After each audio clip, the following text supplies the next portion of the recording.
Audio Jungle.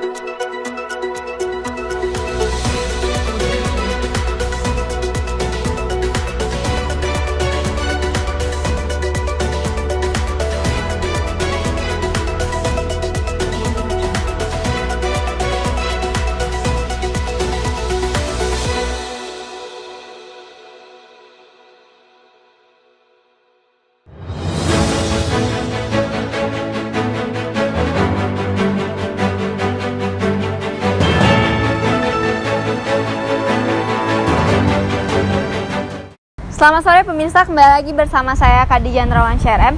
Baiklah pemirsa, saat ini saya sudah berada di Jalan Sapta Marga, Desa Teladan, Kota Curup, Rejang Lebong, di mana di belakang saya sendiri sudah ada terjadi pembangunan selokan yang terjadi kurang lebih selama 2 bulan yang lalu. Baiklah pemirsa, bisa dilihat di sini pekerjaan pembangunan di sini sangatlah mengganggu aktivitas dari para masyarakat rumahan yang mempunyai usaha sehingga menutup akses jalanan untuk menuju masuk ke usaha tersebut. Baiklah pemirsa, saya akan langsung saja bertanya ke beberapa narasumber yang memiliki usaha di daerah ini.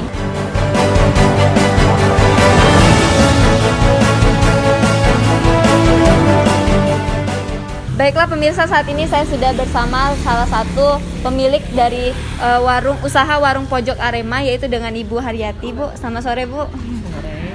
Jadi saya ingin bertanya sedikit Bu tentang pendapat Ibu tentang pembangunan selokan yang telah dilakukan selama beberapa bulan ini yang tepatnya berada di usaha Ibu. Gimana, Bu? Ya, menghambat itu orang belanja tuh nggak bisa lewat, ini jembatan belum dipasang, maksud kita tuh harus diselesaikan lah, kayak gitu kan. Itu apa lagi ya gitulah, kalau harus cepat diselesaikan biar nggak banjir, menghambat orang belanja ya kan. Nah itu. Kemudian Bu, apa saja sih Bu dampak yang ditimbulkan dari pembangunan selokan ini terhadap usaha Ibu? Maksudnya Dampaknya Ibu, maksudnya tuh dampak yang terjadi yang membuat usaha Ibu, apakah penjualannya menurun atau gimana Bu akibat dari selokan ini? ya pasti menurun karena orang belanja itu mau lewat susah Susah, ya. kan. Seharusnya harus cepat diselesaikan ya kan. Ya namanya kita usaha ya. Seharusnya dipikirkan dulu lah jembatan yang untuk usaha ini, maksud kita itu. Baik Bu. Kemudian ini Bu, seperti yang kita ketahui kan Bu, saat ini masa pandemi itu Bu. Apakah itu juga berpengaruh Bu terhadap penjualan Ibu, tingkat penjualan Ibu? Apakah itu juga mempengaruhi? Ya pengaruh. Ya ini para orang mau belanja itu berkurang lah, anak-anak nggak ada kan. Lagian ya tidak sepenuhnya seperti biasa pendapatan tuh gitu. Tapi harus bersyukur lah karena itulah adanya ya kan. Iya. Dari masa-masa pandemi ini. Ya mudah-mudahan cepat selesai ya kan. Terus juga Bu, kalau boleh tahu berapa porsi Bu dalam sehari itu habisnya? Ya nggak bisa dihitung ya. Kadang pendapatan tuh kadang dapat 200, 300, 400 ya segitu-gitulah. Tapi tidak bisa aku hitung-hitung mangkoknya. Iya kan? Iya Bu. Ya segitulah. Kalau sebelum pandemi itu alhamdulillah kadang 600, 700 kayak gitulah. Jadi ada perubahan yang Ada, ya. tapi alhamdulillah harus bersyukur ya kan, masih ada orang belanja kan. Iya. Nah itu. Terus juga Bu, bagaimana sih Bu cara Ibu sendiri dalam mengatasi masalah ini terhadap ataukah ada trik-trik seperti Ibu melakukan kayak delivery seperti itu Bu, atau mengadakan GoFood gitu-gitu atau Grab gitu Bu, ada nggak? Kalau Grab sekali-sekali kayaknya, tapi orang banyak belanja tuh kadang bungkus bawa pulang ya kan. Kadang orang tuh pakai ojek nggak pakai Grab. Grab kan sekarang kan jarang, penuh mahal kan. Iya. Jadi naik ojek. Itulah. Terus untuk pertanyaan terakhir tuh Bu, mungkin harapan Ibu untuk pada pemerintah tuh Bu terhadap terhadap pembangunan selokan yang ini yang tepatnya sangat berpengaruh tuh Bu terhadap usaha Ibu. Itu apa sih Bu harapan ke depannya? Ya harapan kami yang para usaha ini mudah-mudahan pemerintah memperhatikan keadaan pembangunan pembangunan selokan segera diselesaikan. Jadi jembatan harus bisa orang lewat kan, mau belanja itu cepat selesai. Itulah yang kami harapkan. Itulah cepat selesai lah, biar tidak menghambat ya. Nah, itulah. Baik Bu, terima kasih ya Bu atas waktunya. Maaf nggak mengganggu waktunya. Tidak apa-apa. Mari Bu. Ya.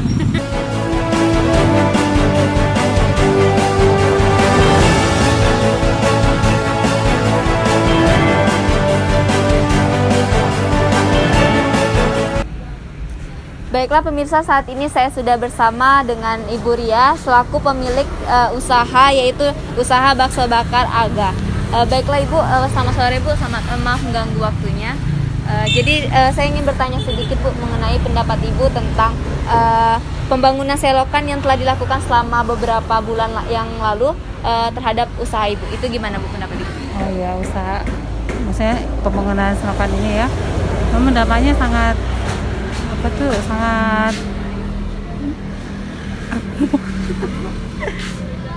sangat pengaruh.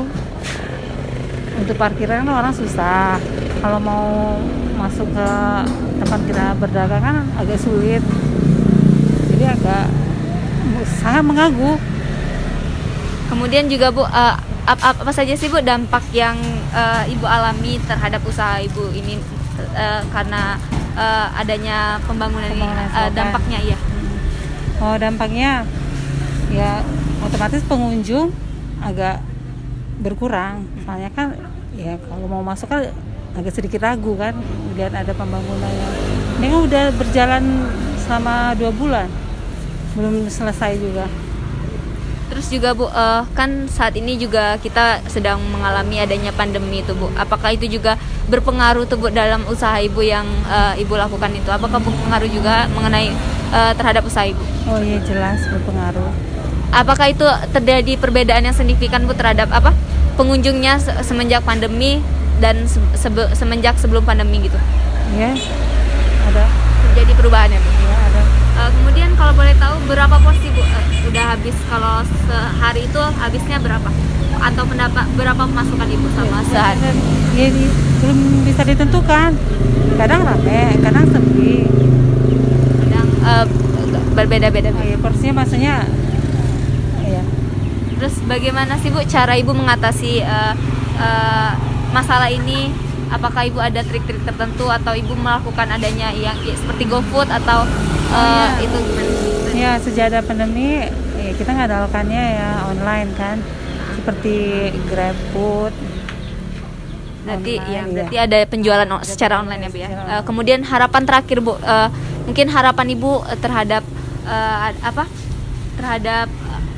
harapan Ibu terhadap masalah ini itu apa Bu? Terhadap pemerintah, untuk kedepannya itu gimana? Oh ya, kalau kita di sini ini selokan ini cepat diselesaikan. Ya supaya orang kan bisa masuk enak, keluar masuk ke kedai kita kan. Nah, kalau pandemi ya kalau harapannya ya kalau bisa cepat berakhir. Itu aja. Baik Bu, itu saja Bu. Terima kasih atas waktunya. Selamat sore Bu. Sore.